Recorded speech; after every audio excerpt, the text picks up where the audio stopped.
Welcome everyone. In today's episode, I will be constructing the first floor interior walls. The original plan was to build all the walls out of 2x6s, but I decided to change to 2x4s for most of the interior walls. I am keeping a 2x6 wall on each side of the mechanical room for ease of running wire and pipe. First, I needed to transfer the stud layout from the original 2x6 center bearing wall plates to the new 2x4 plates.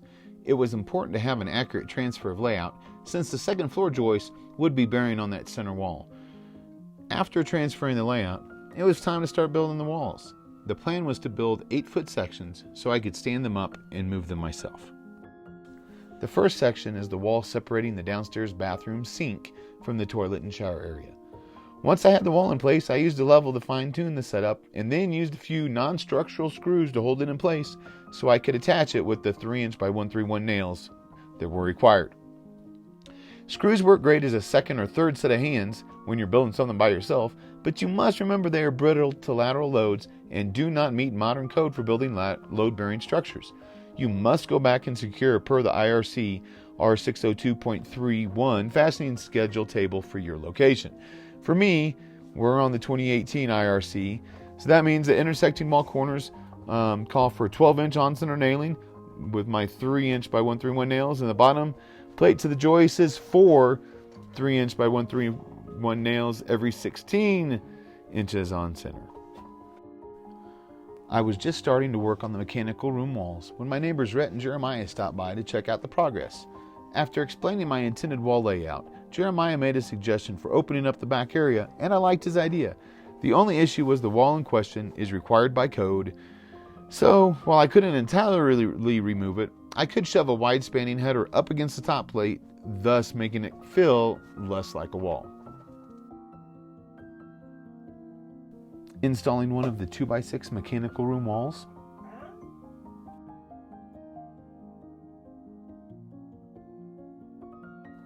Check for those owner builders out there building headers. Get yourself a few sheets of 1/2" rigid foam.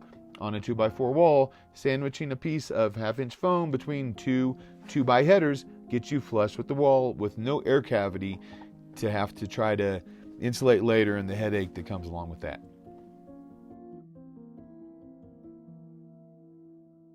Here's a mistake.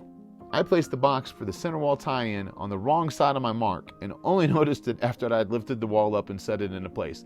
Luckily, I did notice it before I'd secured it to either the wall or the floor, so I had to take it back down, saws all the nails out, and move the box over. All in all, a pretty easy fix.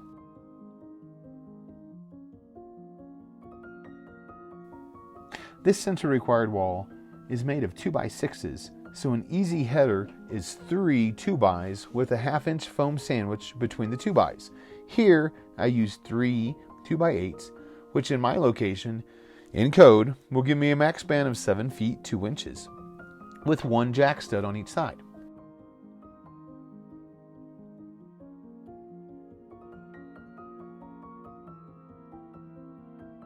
I really liked Jeremiah's idea of how it opens up this area.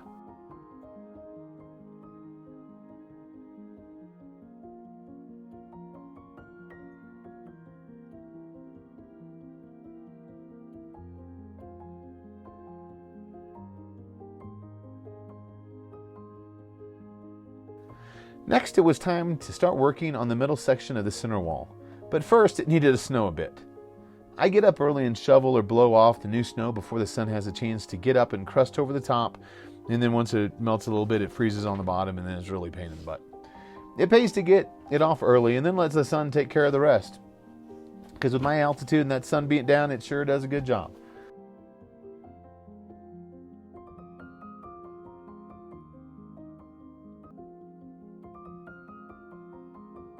The center wall has a door to the kitchen in the middle with 2 large pass-throughs on each side to break up the wall some. Because the plates broke on the door, I ended up having to do the 2 sections at the same time and securing them with some extra supports with that double top plate and then that wood in the middle.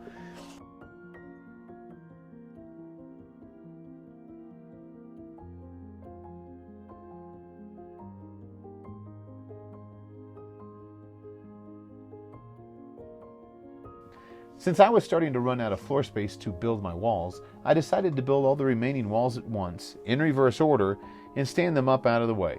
All that was left was to wall in the mudroom and the stairwell. Then, off to the second floor joists. Take care. Thanks for tuning in.